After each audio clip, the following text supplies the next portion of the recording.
श्रीमद् भागवतम अध्याय 16 परिचितले कलियुगको सत्कार कसरी गरे। सुत उवाच ततः परिचिददिजर्वेप्सिचया मही महाभागवतः ससासः एता हि सुत्यमभिजातकोविदाः समाधिसन् विप्र महद्गुणस्तथा। सुत गोस्वामीले भन्नुभयो, हे विद्वान ब्राह्मणहरू। त्यसपछि महाराज परिचितले उत्तम द्विज ब्राह्मणहरूको आदेश अनुसार महान भागवतका रूपमा संसारको राज्य गर्न थाले। उनले ती महान गुणहरूद्वारा शासनभार सम्हाले जसको भविष्यवाणी उनको जन्म समयमा निपुण ज्योतिषहरूले गरेका थिए। तात्पर्य, महाराज परिचित जन्मेको समयमा विज्ञ ज्योतिषी ब्राह्मणहरूले उनका केही गुणहरूका बारेमा भविष्यवाणी गरेका थिए। महाभागवतम भएका कारण महाराज परिचितमा यी सारा गुणहरूको विकास भयो। भगवत भक्त हुनु नै मानिसको सही योग्यता हो। यसबाट बिस्तारै सबै गुणको विकास हुन्छ। महाराज परिचित महाभागवत या प्रथम श्रेणीका भक्त थिए। उनी भक्तिका विज्ञानमा मात्र निपुण होइन, आफ्ना दिव्य उपदेशद्वारा अरूलाई पनि भक्त बनाउनमा समर्थ थिए। महाराज परिचित प्रथम श्रेणीका भक्त भएकाले ठुला ठुला मुनि तथा विद्वान ब्राह्मणहरूबाट पनि उनी सल्लाह लिने गर्दथे। तिनीहरू उनलाई राज्यको शासन कसरी गर्नुपर्ने हो यसको शास्त्रीय सल्लाह दिने गर्थे। यस्ता महान राजा हिजो आज निर्वाचित हुने प्रकाशक भन्दा अधिक जिम्मेदार हुन्थे। वैदिक साहित्यमा दिएका महापुरुषहरूका उपदेशको पालन गर्ने हुनाले उनीहरू ती उपदेशप्रति कृतज्ञ रहन्थे। त्यस समय यस्ता अव्यावहारिक मूर्खहरूको आवश्यकता हुँदैनथ्यो, जो सधैँ नयाँ नयाँ विधान बनाइराख्दछन् र आफ्नो लक्ष्य पूर्तिका लागि त्यसलाई बारम्बार परिवर्तन गर्दछन्। यस्ता विधि विधान त मनु, याज्ञवल्क्य, पराशर एवं अरू मुक्त मुनिहरूद्वारा पहिले नै स्थापित गरिसकेका थिए र तिनीहरूको प्रचलन सबै युग र ठाउँका लागि उपयुक्त थियो। ती विधि विधानहरू प्रामाणिक हुनुका साथै कुनै त्रुटि वा दोषरहित पनि हुन्थे।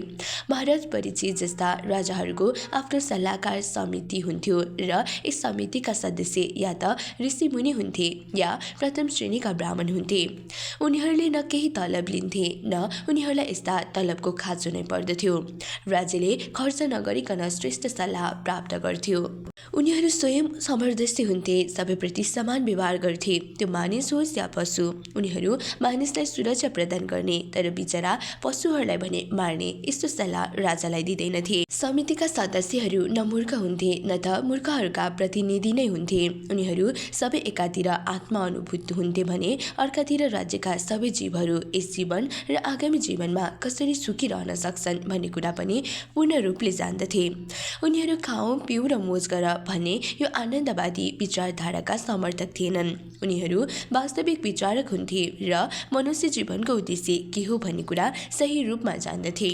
यी सारा प्रतिबन्धहरू भित्र रहेर सल्लाहकार समितिले राजालाई सही निर्देशन दिन्थ्यो र राजा या प्रशासन अधिकारी स्वयं योग्य भगवत भक्त हुने भएका कारण राज्यका कल्याणको लागि ती आदेशहरूको छनौट गरी तिनीहरूको पालन गर्दथे।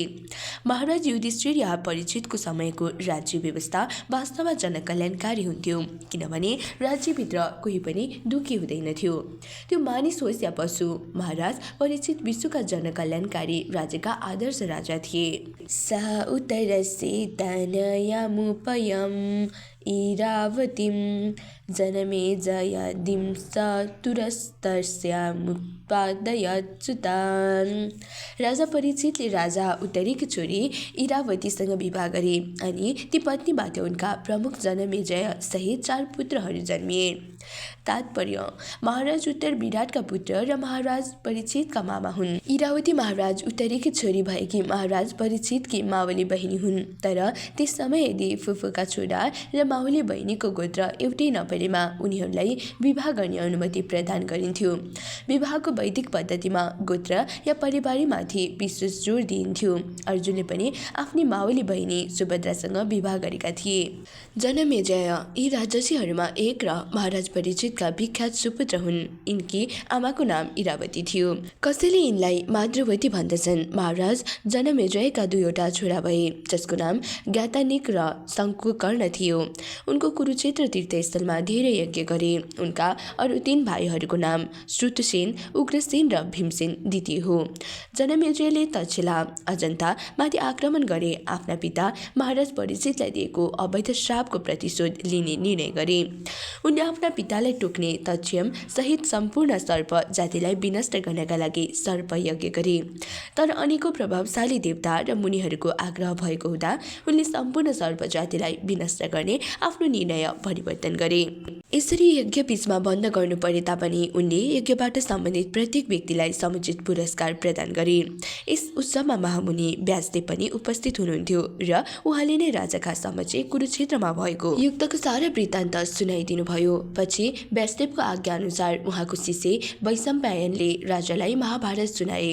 जनमेजय आफ्ना पिताको असामयिक परलोक गमनबाट अत्याधिक दुखी भएका थिए। त्यसैले आफ्ना पितालाई फेरि हेर्नका लागि उनी अत्यन्त उत्सुक थिए। त्यसकारण महामुनि व्यासदेवसँग उनले आफ्नो इच्छा व्यक्त गरे। व्यासदेवले पनि उनको इच्छा पूरा गरिदिनु भयो। जब उनले पितालाई आफ्ना सामुमा उपस्थित भएको देखे अनि आफ्ना पिता र व्यासदेवको पूजन उनले पूर्ण सम्मानसँग गरे। अत्यन्त प्रसन्न भएका उनले त्यस यज्ञमा उपस्थित समस्त ब्राह्मणहरूलाई उदार भएर दान गरे। आज हरसे मेधम स्त्रीन् गङ्गायां भूरि चेनिनां शारदतं गुरुं कृत्वा देवा यत्र चिरोचराः। कृपायाचार्यले गुरु स्थापित गरेर महाराज परीक्षितले गङ्गा किनारमा 3वटा अश्वमेध यज्ञ गरे।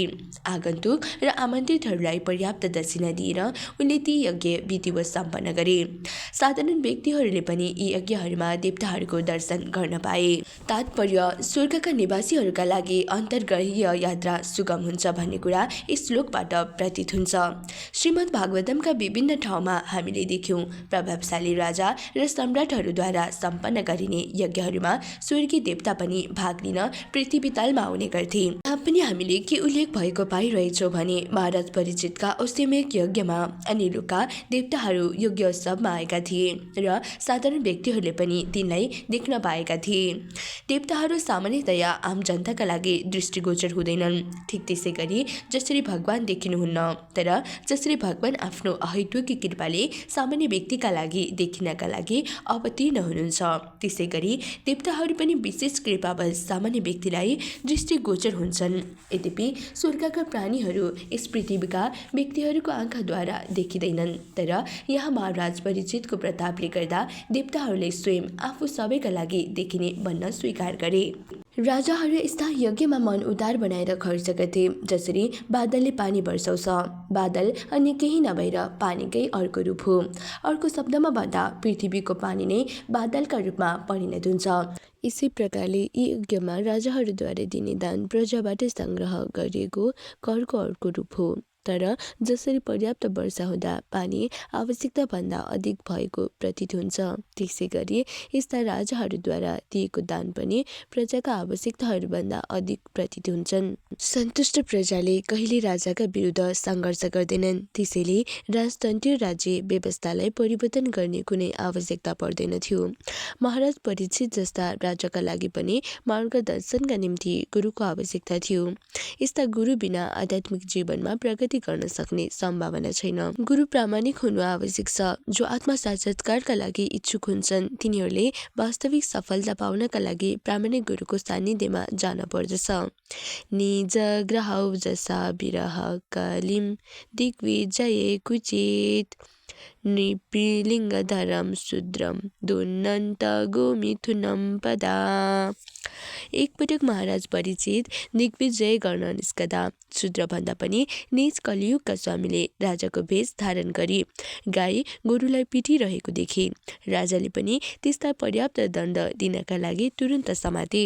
तात्पर्य दिग्विजय गर्नका लागि राजाको बाहिर निस्कने उद्देश्य केवल आत्म अभिवृद्धि वा आत्मोन्नति होइन। महाराज परीक्षित सिंह सिंहासनमा बसेपछि दिग्विजय गर्न निस्केका थिए। तर यो यात्रा अरू कुनै राज्यलाई उत्पीडन गर्ने उद्देश्यले भएको थिएन। उनी विश्वका सम्राट थिए र सबै साना साना राज्यहरू उनका अधीनमा थिए। उनी बाहिर जानुको उद्देश्य त्यस दैवी राज्यमा के कसरी शासन सञ्चालन भइरहेछ त्यसको निरीक्षण गर्नु थियो। भगवानको प्रतिनिधि भएका कारणले राजाले भगवानको इच्छालाई सुचारू ढङ्गले पूरा गर्नुपर्ने हुन्छ। यसमा आत्मप्रशंसाको प्रश्न हुँदैन। त्यसकारण जब महाराज परीक्षितले एउटा निम्न जातिका मानिसलाई राजाको भेषमा गाई गोरुलाई घोडाले प्रहार गर्दै गरेको देखे, त्यसै समय उनले तुरुन्त त्यसलाई कैदीका रूपमा बन्दी बनाएर दण्ड दिए। राजाले न सबैभन्दा महत्त्वपूर्ण पशु गाईको अनादर भएको सहन सक्छ, न सबैभन्दा महत्त्वपूर्ण मनुष्य ब्राह्मणको अनादर भएको सहन सक्छन्। मानव सभ्यताको अर्थ हो ब्राह्मण संस्कृतिलाई अगाडि लैजानु, जसको पालनका लागि गाईको रक्षा गर्न अनिवार्य छ।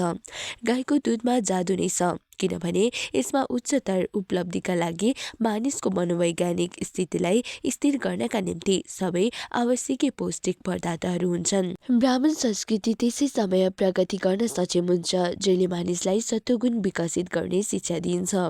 त्यसका लागि दुध, फल तथा अन्नबाट तयार भएका भोजनको मुख्य आवश्यकता हुन्छ। एउटा कालो शूद्रले राजाको भेष बनाएर मानव समाजको सर्वाधिक महत्त्वपूर्ण पशु गाईलाई दुर्व्यवहार गरिरहेको देखेर महाराज परीक्षित आश्चर्यमा परे। कलियुगको अर्थ हो कुव्यवस्था र झगडा।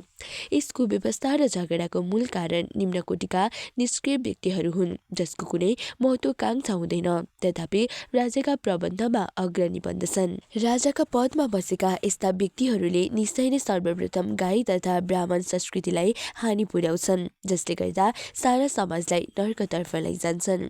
महाराज परीक्षित स्वयं परिचित भएका कारणले उनले संसारका समस्त झगडाका मूल कारणको गन्ध फेला पारेका थिए। त्यसैले यसलाई उनले प्रारम्भमै रोकिदिन चाहन्थे। सौनकुपाज कस्य हेतुर्निजग्राह कलिं दिग्विजये नृपः नृदेव चिन्ह दृक्सद्रको सौगां यः पदाहनत् तत्कथितां महाभाग एदि कृष्ण कथाश्रयम्। सौनक ऋषिले सोधे कि महाराज परीक्षितले त्यसलाई शूद्र भन्दा पनि निष्कृष्ट भएको हुँदा दण्ड दिएका हुन्, त्यसले राजाको भेष बनाएर किन गाईलाई घोडा प्रहार गरिराखेको थियो? यदि यी सबै घटनाहरू भगवान श्रीकृष्णका कथासँग सम्बन्धित छन् भने कृपा गरेर वर्णन गर्नुहोस्। तात्पर्य: सौनक लगायतका ऋषिगणहरू महाराज परीक्षित जस्ता पवित्र व्यक्तिले अपराधीलाई मार्नुपर्नेमा दण्डित मात्र गरेर किन छोडे? यस्तो कुरा सुनेर विस्मित भएका थिए। यसबाट के सूचित हुन्छ भने महाराज परीक्षित जस्ता पुण्यात्मा राजाले यस्ता अपराधीलाई तुरुन्त मारिदिनु पर्दछ जो राजाको भेष बनाएर जनतालाई ठग्दछ र अतिशय पवित्र जनावर गाईलाई अपमानित गर्ने दुशासन गर्दछ। फेरि पनि त्यस समयका ऋषिहरूले कलियुगका उन्नत दिनहरूमा निज स्वभावका शूद्रलाई प्रशासकको रूपमा चुनिन्छ र गौ हत्या गर्नका निमित्त खुल्ला र सुनियोजित पाठशाला खोलिनेछन् भन्ने कुरा स्वप्नमा पनि कल्पना गरेका थिएनन्। गाईको अपमान गर्ने त्यस्ता शूद्रको विषयमा बढी कुरा सुन्ने इच्छा ती ऋषिहरूलाई थिएन, तापनि यसको सम्बन्ध कतै भगवान श्रीकृष्णसँग छैन भनेर जान्नका लागि उनीहरू यो कुरा सुन्न चाहन्थे। उनीहरू कृष्ण कथामा मात्र रुचि राख्थे, किनभने कृष्ण कथासँग सम्बन्धित विषय मात्र श्रवण गर्न योग्य हुन्छ। श्रीमद् भागवतमा समाज विज्ञान, राजनीति, अर्थशास्त्र, सांस्कृतिक आदिका विषयमा अनेकौं प्रसङ्ग छन्, तर ती सबै भगवान श्रीकृष्णसँग सम्बन्धित छन्। त्यसैले ती सबै एक एक गरेर श्रवणीय छन्। भगवान श्रीकृष्ण सबै विषयका शुद्धिकर्ता अवयवम हुनुहुन्छ। ती विषय जे जस्ता हुन्।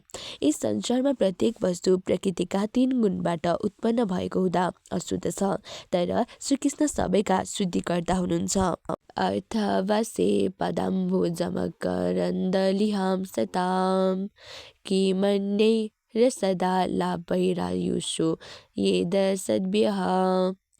भगवानका भक्तहरू भगवानका चरण कमलबाट प्राप्त हुने मोहको आस्वादन गर्न अभ्यस्त हुन्छन्। ती कथा प्रसङ्गबाट के फाइदा जसले बहुमूल्य जीवनलाई व्यर्थ नष्ट गरिदिन्छन्।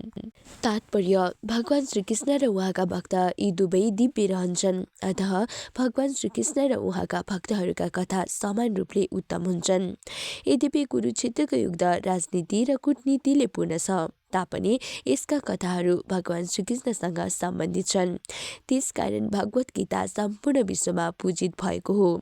जुन राजनीति, अर्थशास्त्र र समाज विज्ञान सांसारिक जनका लागि हुन्छन् तिनीहरूको निर्मूल गर्ने कुनै आवश्यकता छैन। भगवानसँग सम्बन्धित शुद्ध भक्तका लागि त त्यस्ता संसारी वस्तुहरू पनि दिव्य हुन्छन् यदि तिनीहरू भगवान श्रीकृष्ण अथवा उहाँको शुद्ध भक्तहरूसँग जोडिएका छन् भने। हामीले पाण्डवहरूको क्रियाकलापका सम्बन्धमा धेरै कुरा भनेको र सुनेको छौँ। हामी महाराज परीक्षितका कथाहरूको विषयमा कुराकानी गर्दछौँ, तर यी सबै कथा भगवान श्रीकृष्णसँग सम्बन्धित छन्। अतः यी सबै कुरा एकभन्दा एक दिव्य भएको हुँदा शुद्ध भक्तहरू यिनीहरूलाई अधिक रुचिपूर्वक सुन्दछन्। यो कुरा हामीले भीष्मदेवको स्तुतिका प्रसङ्गमा पहिले नै भनिसकेका छौँ। हाम्रो आयु त्यति धेरै लामो छैन र हामीलाई आगामी अवस्थाको निम्ति कुन दिन सबै कुरा छोडेर जाने आदेश हुने हो यसको कुनै ग्यारेन्टी छैन। त्यसैले हामीले श्रीकृष्णका अतिरिक्त अन्य कुनै कथामा एक क्षण पनि व्यर्थ नबिताऊ। यही हाम्रो परम धर्म हो। कुनै कथा कति नै रोचक किन नहोस्, यदि त्यो भगवान श्रीकृष्णसित सम्बन्धित छैन भने सुन्न योग्य हुँदैन। गोलोक वृन्दावन जो भगवान श्रीकृष्णको नित्य धाम हो त्यो कमल पुष्पका गुच्छाका आकारको छ। जुन समय भगवान कुनै एउटा लोकमा अवतीर्ण हुनुहुन्छ त्यस समय उहाँ आफ्ना निजी धामलाई पनि यथार्थ रूपमा प्रकट गरी आफ्नो काम सम्पन्न गर्नुहुन्छ। उहाँका चरणहरू सधैँ त्यसै कमल पुष्पका गुच्छामाथि विराजमान छन्। उहाँका पाउ कमल पुष्पकै समान सुन्दर छन्। त्यसैले भनिन्छ भगवान श्रीकृष्णका चरण कमल जस्ता छन्। जीव वैधानिक रूपले स्वास्थ्य छ। ऊ भौतिक शक्ति मायाका सम्पर्कमा रहेको हुँदा जन्म र मृत्युको भुमरीमा परेको छ। यस शक्तिबाट छुटेपछि मात्रै जीव मुक्त हुन्छ अनि मात्र ऊ भगवत धाम जान योग्य बन्दछ। आफ्नो शरीर नछोडिकन जो मानिस नित्य निरन्तर जीवित रहन चाहन्छन् तिनीहरूले भगवान श्रीकृष्ण र उहाँका भक्तहरूको कथादेखि अतिरिक्त अरू कुनै कथामा आफ्नो बहुमूल्य समय खर्च गर्नु हुँदैन। क्षुद्रायुषां नृणामङ्गमर्त्यानामित्रमिच्छताम् इहो बहुत भगवान मित्र सामित्र क्रमणी। हे सुत गोस्वामी, मानिसहरूमा केही त्यस्ता मानिसहरू छन् जसले मृत्युदेखि छुटकारा पाएर स्वास्थ्य जीवन प्राप्त गर्दछन्। उनीहरू मृत्युका नियन्त्रक यमराजलाई बोलाएर वध गरिने क्रियाबाट जोगिन्छन्। तात्पर्य, जीवले जति जति निरन्तर पशु जीवनबाट उच्चतर मनुष्यमा विकसित भई बिस्तारै बिस्तारै उच्चतर वृद्धि प्राप्त गर्दछ त्यति त्यति ऊ मृत्युका फन्दाबाट मुक्त हुनका लागि उत्सुक हुन्छ। आधुनिक वैज्ञानिकहरू शारीरिक रसायन ज्ञानको प्रगतिद्वारा मृत्युदेखि बाँच्न चाहन्छन्, तर दुर्भाग्यवश मृत्युलाई नियन्त्रण गर्ने क्रूर यमराजले त्यस वैज्ञानिक समेतलाई पनि छोड्दैन। जुन वैज्ञानिकले वैज्ञानिक ज्ञानको प्रगतिद्वारा मृत्यु रोक्ने सिद्धान्त प्रस्तुत गर्दछ त्यो पनि यमराजले बोलाएपछि मृत्युको शिकार बन्दछ। मृत्यु रोक्नु भनेको त धेरै टाढाको कुरा हो। जीवनको लघु अवधिको एकै क्षणको धेरै अंशलाई पनि बढाउन कसैले सक्दैन। यदि यमराजका क्रूर वध क्रियालाई रोक्ने कुनै चाहना छ भने उसलाई बोलाएर भगवानका पवित्र नामको श्रवण तथा कीर्तन गर्नुपर्दछ। यही नै उपाय हो। यमराज भगवानका परम भक्त हुन् र भगवानका भक्तिमा निरन्तर लागिराख्ने शुद्ध भक्तहरूद्वारा उनलाई कीर्तन र यज्ञमा आमन्त्रित गरिनु राम्रो कुरा हो। यसरी सौनक आदि ऋषिहरूले नवमी सारण्यमा सम्पन्न हुन लागिरहेको यज्ञमा यमराजलाई पनि सम्मिलित भइदिनको निम्ति आमन्त्रण गरे। जो मानिस मर्न चाहँदैन तिनीहरूका लागि यो क्रिया साह्रै उत्तम हो। न कश्चिन् म्रियते यावदस्त इहान्तकः एतदर्थ हि भगवानाहुतः परमर्षिभिः अहो नृलोकेऽपि यत् हरिलीलामृतं वचः। जहिलेसम्म सबैका मृत्युका कारण रूपी यमराज जहाँ उपस्थित रहन्छन् तहिलेसम्म कसैको मृत्यु हुने छैन। ऋषिहरूले मृत्युका नियन्त्रक यमराजलाई यहाँ आमन्त्रित गरेका छन् जो भगवानका प्रतिनिधि हुन्। उनको नियन्त्रणमा आउने सम्पूर्ण जीवहरूले भगवानका दिव्य लीलाको यस वार्तालाई मृत्यु रहित अमृतको रूपमा श्रवण गरी लाभान्वित हुनुपर्दछ। तात्पर्य, प्रत्येक व्यक्तिले आफ्नो मृत्यु नहोस् भन्ने चाहन्छ, तर मृत्युबाट छुटकारा कसरी पाउन सकिन्छ सकिन्छ यो कुरा भने ऊ जान्दैन। मृत्युबाट बच्ने निश्चित औषधि भगवानको ती अमृत तुल्य लीलाहरूको श्रवण गर्नका लागि अभ्यास गर्नु हो, जो क्रमबद्ध रूपमा श्रीमद् भागवतमा वर्णन गरिएका छन्। त्यसैले यहाँ सल्लाह दिएको छ, मृत्युबाट मुक्ति पाउने अभिलाषा राख्ने कुनै पनि मानिसले शौनक आदि ऋषिहरूद्वारा अपनाएको जीवनशैली अपनाउनु पर्दछ। मन्दस्य मन्दप्रज्ञस्य भयो मन्दायु सच्चेबै निद्रया ह्रियते नन्तं दिवाच व्यर्थकर्मभिः। अल्पबुद्धि तथा अल्पायु हुने अल्छी मानिसहरूले रात्रि सुतेर अनि दिन व्यर्थका काम गरेर बिताइदिन्छन्। तात्पर्य, अल्पज्ञ व्यक्तिहरूले मनुष्य जीवनको वास्तविक महत्त्व जान्दैनन्। मानव रूप प्रकृतिको विशिष्ट उपहार हो, जसलाई उसले जीवनमाथि कठोर नियम लागू गरेर प्रदान गर्दछ। यसलाई जीवनको सर्वोच्च वरदान प्राप्त गर्न अर्थात् बारम्बार भइराख्ने जन्म र मृत्युको बन्धनबाट पार हुनका लागि सुन्दर अवसर मानिन्छ। बुद्धिमानहरू यस्तो बन्धनबाट निस्कनका लागि कठिन प्रयत्नद्वारा यस महत्त्वपूर्ण उपहारको रक्षा गर्दछन्, तर अल्पज्ञहरू अल्छी हुन्छन् र यस उपहार स्वरूप मानव शरीरलाई भवबन्धनबाट मुक्त गर्ने प्रयोगमा ल्याउन असमर्थ हुन्छन्। उनीहरू त तथाकथित आर्थिक विकासमा मात्र अधिक रुचि देखाउँछन् र क्षणिक शरीरको इन्द्रिय भोगका लागि मात्र जीवनभरि कठिन श्रम गरिरहन्छन्। प्रकृतिले इन्द्रिय भोगको अनुमति त पशुहरूलाई पनि दिएको छ। यसरी मानिसहरू पनि आफ्नो पूर्व जन्म या यसै जन्मको कर्म अनुसार केही न केही इन्द्रिय भोग त गरिरहन्छन् नै होलान्। तर मानिसले यस मनुष्य जीवनको परम लक्ष्य इन्द्रिय भोग मात्र होइन भन्ने कुरा अवश्य बुझ्नु पर्दछ। यहाँ भनेको छ, दिनमा मानिसहरू व्यर्थका कर्म गर्दछन्, किनभने त्यस्ता कर्मको एकमात्र लक्ष्य इन्द्रिय भोग हुन्छ। हामी विशेषतः ठुला ठुला सहर अनि औद्योगिक नगरहरूमा कसरी मानिसहरू व्यर्थका कर्ममा लागिरहेका छन् सो यथार्थ देख्न सक्छौँ। मानवीय शक्तिबाट नाना प्रकारका वस्तुहरूको निर्माण गरिन्छ, तर ती सबै कुरा इन्द्रिय भोगका लागि मात्र हुन्छन्, भवबन्धनबाट छुट्नका लागि होइन। दिनभरि कठिन कर्म गरिसकेपछि थाकेको मानिस या त सुत्छ या त रातमा सम्भोग गर्दछ।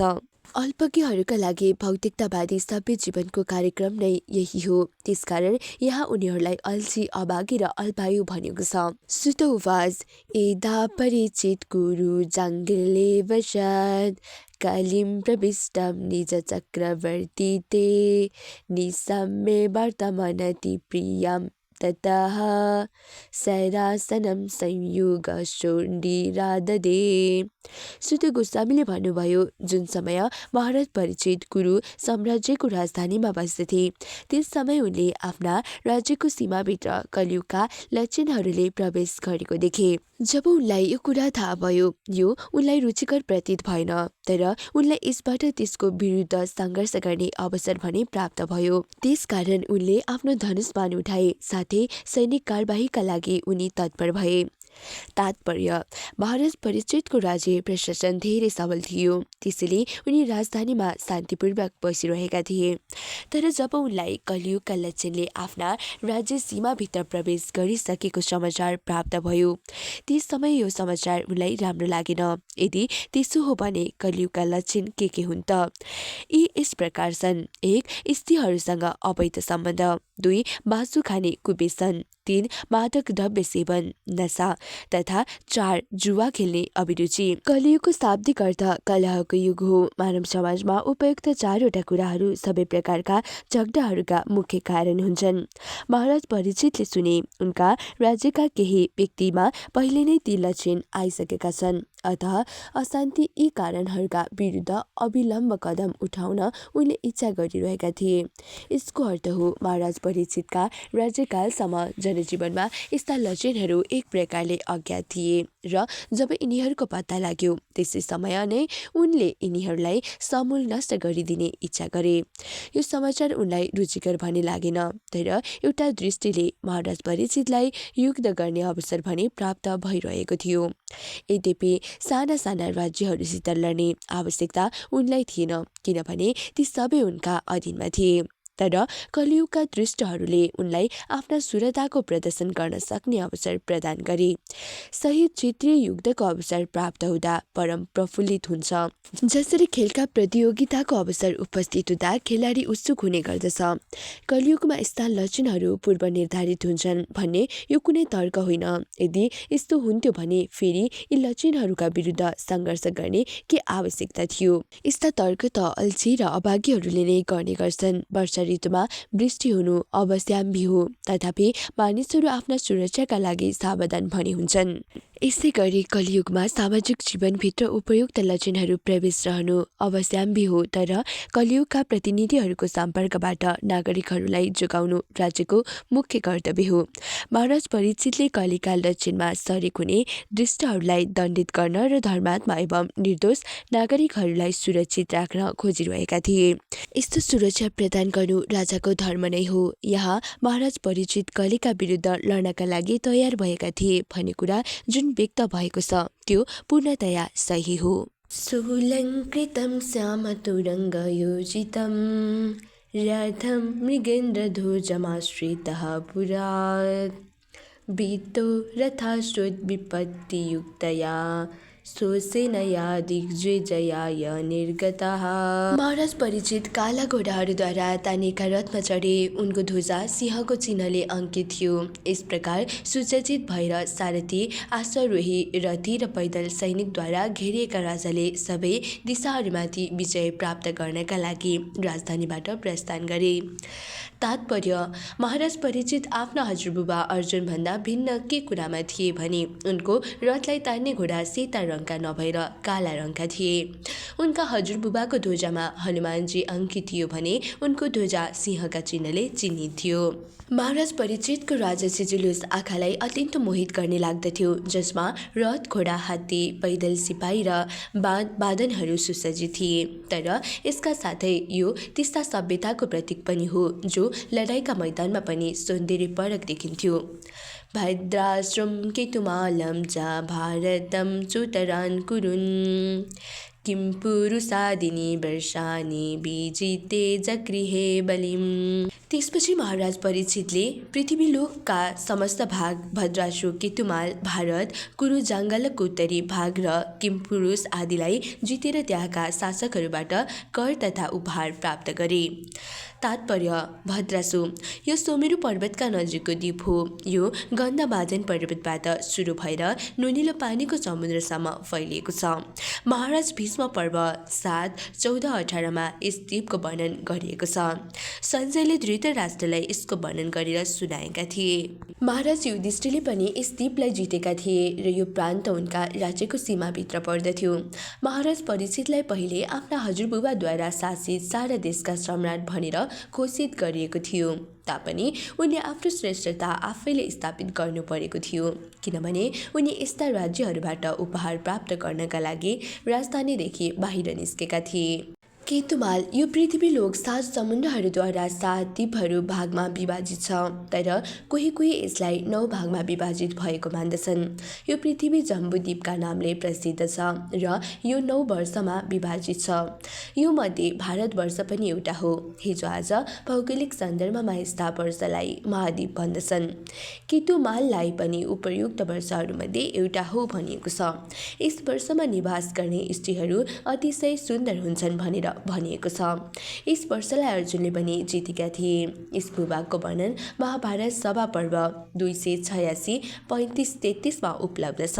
भनाइ के छ भने केतुमाल मेरु पर्वतका पश्चिमपट्टि रहेको छ र यस प्रान्तका निवासीहरू 10,000 वर्षसम्म जीवित रहन्थे। भीष्म पर्व 616-31-32 यस भागका मानिसहरू सुन जस्तै पहेँलो वर्णका हुन्छन् भने स्त्रीहरू स्वर्गका अप्सरा जस्ता राम्रा हुन्छन्। यहाँका निवासीहरू सबै प्रकारका रोग र शोकबाट मुक्त हुन्छन्। भारतवर्ष संसारको यो भाग जम्बूद्वीपका 9 वर्षमध्येको एउटा हो। जम्बूद्वीप यस अन्तरिक्षका वायव्य सागरमा रहेका अनन्त द्वीपहरूमध्ये एउटा हो। भारतवर्षको वर्णन महाभारत भीष्म पर्व अध्याय 9-10मा दिएको छ। इलावृत्त वा उत्तरा श्रीधर स्वामीको भनाइअनुसार संसारका यी भागहरू इलावृत्त वर्ष या युरोपका भूमध्य सागरीय देशका रूपमा प्रख्यात छन्। इलावृत्त वर्षको वर्णन महाभारत सभा पर्व 28-7-9मा यस प्रकार वर्णन गरिएको छ। नगरंश्चैव वनंश्चैव नश्चित विमलोदकाः पुरुषान् देवकल्पाश्च नारीश्च प्रियदर्शनाः अदृष्टपूर्वान् शुभगान् सदर्दस धनञ्जयः सदनानि च सुभार्ति नारीसाप्सरसां निभा। यहाँ यस भूभागका स्त्रीहरू अत्यन्त सुन्दर छन् भनिएको छ, जसलाई अप्सराहरू जस्तै हुन्छन् भनिएको छ। उत्तर कुरु वैदिक भूगोल अनुसार जम्बूद्वीपको उत्तरी भागलाई उत्तर कुरु वर्ष भनिन्छ। यो वर्ष तीनतिरबाट नुनिलो पानीको समुद्रले घेरिएको छ र यो हिरण्य वर्षबाट शृङ्गवान पर्वतद्वारा विभाजित छ। किम्पुरुसु वर्ष यो वर्ष महान हिमालयको उत्तरमा स्थित छ भनेको छ। यसको लम्बाइ 80,000 मिल, चौडाइ 16,000 मिल छ। विश्वका यी भागहरूलाई अर्जुनले जितेका थिए। सभा पर्व 28-1-2 किम्पुरुसुहरू दक्षपुत्रीका सन्तान हुन्, जुन समय महाराज युधिष्ठिरले अश्वमेध यज्ञ गरेका थिए। त्यस समयमा यी देशका निवासीहरू पनि त्यस उत्सवमा भाग लिन आएका थिए र सम्राटलाई उपहार भेटी अर्पण गरेका थिए। यो भागलाई किम्पुरुसु वर्ष या कहिलेकाहीँ हिमवती हिमालयको प्रान्त भनिन्छ। सुखदेव गोस्वामी यहाँ जन्मनु भएको थियो र हिमालयका देशहरू पार गरेर भारतवर्षमा आउनु भएको थियो भनिन्छ। अर्को शब्दमा भन्दा महाराज परीक्षितले सारा विश्व जितेका थिए, जसमा सबै दिशामा पर्ने सबै समुद्रका वरिपरिका महाद्वीपहरू सम्मिलित थिए। तत्र पश्चिमासु पूर्वेशां महात्मनां प्रगीयमानं च यशः कृष्णमाहात्म्ये सूचकम् आत्मानं च परिक्रातमश्विथं नु स्त्रीजसः स्नेहं च वृष्णिप्रार्थनां तेषां भक्तिं च केशवे देवैः परं सन्तुष्टः मृत्युञ्जयभीतलोचनः महाधनानि वांसांसि ददौ हरान् महामनाः। राजा जहाँ जहाँ जान्थे उनले निरन्तर आफ्ना ती महान पूर्वजहरूको यस गाइराखेको र भगवान श्रीकृष्णका ईश्वरी कार्यका गाथाहरू सुन्न पाउँथे, जुन सबै भगवत भक्तिसँग सम्बन्धित थिए। स्वयं उनी अश्वत्थामाका ब्रह्मास्त्रको प्रचण्डताबाट कसरी भगवान श्रीकृष्णद्वारा बचाएका थिए सो कुरा पनि सुन्दथे। मानिसहरूले वृष्णि र पृथाका वंशजहरूका बीचमा रहेको प्रगाढ स्नेहको पनि उल्लेख गर्थे, किनभने पृथा भगवान केशवप्रति अत्याधिक श्रद्धा थिइन्। राजाले यस्ता यस गाउनेहरूलाई प्रसन्न भएर परम सन्तोषका साथ हेरे। उदारतावश उनले प्रसन्न भएर उनीहरूलाई मूल्यवान हार एवं वस्तुहरू उपहारका रूपमा प्रदान गरे। तात्पर्य, राजा र राज्यका ठुला ठुला व्यक्तिहरूलाई सम्मान पत्रहरू दिइन्छ। अनादिकालबाट यो प्रथा चल्दै आएको छ। महाराज परीक्षित विश्वका सम्राट मध्ये एक थिए, त्यसैले उनी विश्वका जुन जुन ठाउँमा जान्थे त्यहाँ उनलाई सम्मान पत्र दिन्थ्यो। यी सम्मान पत्रको प्रमुख विषय श्रीकृष्ण हुनुहुन्थ्यो। श्रीकृष्णको अर्थ हो भगवान श्रीकृष्ण तथा उहाँका नित्य भक्तहरू। जसरी राजाको अर्थ हुन्छ राजा र उनका विश्वासपात्र दरबारीहरू। भगवान श्रीकृष्ण र उहाँका अनन्य भक्तहरूलाई पृथक गर्न सकिँदैन। अतः एवं भक्तको महिमाको गानको अर्थ नै भगवानको महिमाको गान हो र भगवानको महिमा गानको अर्थ भक्तको महिमा गान हो। महाराज परीक्षितले आफ्ना पूर्वज महाराज युधिष्ठिर र अर्जुनका महिमा गाइरहेको सुनेर यति धेरै प्रसन्नता हुने थिएन यदि ती सबै भगवान श्रीकृष्णका क्रियाकलापसँग नजोडिएका भए। भगवान आफ्ना भक्तहरूको उद्धार गर्ने उद्देश्यले नै अवतीर्ण हुनुहुन्छ। परिक्राणाय साधुनाम, भक्तहरू भगवानका उपस्थितिले मात्र महिमाले युक्त हुन्छन्, किनभने भगवान र उहाँका विभिन्न शक्तिहरू बिना उनीहरू एकैछिन पनि रहन सक्दैनन्। भक्तका लागि भगवान आफ्ना कार्य र महिमाद्वारा उपस्थित हुनुहुन्छ। अतः एवं जब भगवानका कार्यद्वारा उनको महिमा गाइँदै थियो। त्यस समय उनलाई भगवानकै उपस्थिति भएको अनुभव थियो, किनभने उनलाई त आमाका गर्भैदेखि भगवानले रक्षा गर्दै आउनुभएको थियो। भगवानका भक्तहरू कहिले सङ्कटमा पर्दैनन्, तर भौतिक जगतमा भने उनीहरूले भयानक परिस्थितिको सामना गर्नुपर्दछ, किनभने यो जगत प्रत्येक पाइलामा सङ्कटले पूर्ण छ। त्यसकारण जब भगवानद्वारा भक्तको रक्षा हुन्छ त्यस समय उहाँको महिमा गाइन्छ। यदि पाण्डव जस्ता भगवत भक्त कुरुक्षेत्रका युद्धमा फँसेका भए भगवान श्रीकृष्ण कहिले पनि भगवत गीताका उपदेशहरूका रूपमा महिमाले युक्त हुने थिएन। राजाले दिइने सम्मान पत्रमा भगवानका यस्ता समस्त कार्यहरूको उल्लेख गरिएको थियो। तसर्थ महाराज परीक्षितले पूर्णतया सन्तुष्ट भएर यस्ता सम्मान पत्र उपहार दिने व्यक्तिहरूलाई पुरस्कृत गरे। अहिलेको र त्यस समयको सम्मान पत्र उपहार प्रदानमा के अन्तर थियो भने महाराज परीक्षित जस्ता व्यक्तिलाई मात्र सम्मान पत्रको भेटी उपहार गरिन्थ्यो। यस्ता सम्मान पत्रहरू सत्य एवं सही वस्तु स्थितिद्वारा भरिएको हुन्थे र यी मापन पत्रहरू उपहार दिने व्यक्तिले पर्याप्त पुरस्कार पाउँथ्यो। तर हिजो आज जुन सम्मान पत्र प्रदान गरिन्छ त्यसभित्र वास्तविक विवरणहरू हुँदैन र कुनै पदाधिकारीलाई प्रसन्न पार्ने उद्देश्यले मात्र त्यस्ता सम्मान पत्र प्रदान गरिन्छन्। त्यस्ता सम्मान पत्रमा प्राय चाकरी र चाप्लुसीको भाषा प्रयोग भएको देखिन्छ। त्यसैले गर्दा सम्मान प्रदान गर्नेहरू पनि पुरस्कृत हुँदैनन्। सारथी पारसत सेवन सके दौते वीरासन अनुगमन नस्त वन प्रणामान श्रीनिधेषु पाण्डुषु जगत प्रणतिम च विष्णु व्यक्तिम करोति निर्प्रीति शरणारविन्दे। महाराज परीक्षितले सुने भगवान श्रीकृष्ण विष्णुका आज्ञा सारा जगतले पालन गर्दछ। उनी भगवानले आफ्नो आकरण कृपाद्वारा पाण्डुको विनम्र पुत्रहरूको सबै प्रकारले सेवा गर्नुभयो, जसमा सारथी बन्नुदेखि लिएर अग्रपूजा ग्रहण गर्नु, दूत बन्नु, मित्र बन्नु र रात्रिमा सुरक्षा प्रदान गर्ने सेवा कार्यहरू पनि सम्मिलित थिए। उहाँले सेवक जस्तै भएर पाण्डवहरूको आज्ञा पालन गर्नुका साथै साना व्यक्तिले जस्तै उनीहरूलाई प्रणाम पनि गर्नुभयो। जब महाराज परीक्षितले यी सबै कुरा सुने त्यस समय उनी भगवानका चरण कमलको भक्तिद्वारा भाग विभोल भए।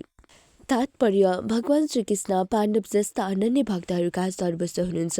उहाँ तिनीहरूका लागि परमेश्वर, गुरु, आराध्य देव, पथ प्रदर्शक, सारथी, मित्र, सेवक, दूत र अरू जे जस्तो कुरा सोचिन्छ ती सबै हुनुहुन्थ्यो। यसरी भगवानले पाण्डवहरूका भावनाको प्रतिदान पनि गर्नुभयो। भगवानका शुद्ध भक्त भएको हुनाले महाराज परीक्षितले भगवानद्वारा आफ्ना भक्तको भावनालाई कदर गरी प्रदान गरिएको दिव्य परस्पर प्रदान गरिने महत्त्व बुझ्न सक्दथे र स्वयं पनि भगवानका आचरणबाट अत्यन्त प्रभावित थिए। आफ्ना शुद्ध भक्तहरूसँग भगवानले गर्नुभएको आचरणको महत्त्वलाई बुझेमा मात्र मोक्ष प्राप्त गर्न सकिन्छ। यद्यपि भक्तसँग भगवानले गर्नुभएको आचरण पनि सामान्य मानवीय आचरण जस्तै प्रतीत हुन्छ, तापनि यसलाई ठिकसँग बुझ्ने व्यक्ति भगवत धाम जान योग्य हुन्छ। पाण्डवहरू भगवानको इच्छाप्रति अधिक विनम्र भएकाले भगवानको सेवामा उनीहरू जति पनि शक्ति लगाउन सक्थे र यस्ता अनन्य सङ्कल्पद्वारा उनीहरू इच्छित रूपमा भगवानका कृपाको भागी बन्न सक्दथे। तस्यैवं वर्तमानस्य पूर्वे संवृत्ति मनोहम नाति दूरे किलाश्चर्ये एदासीत् निबोध मे।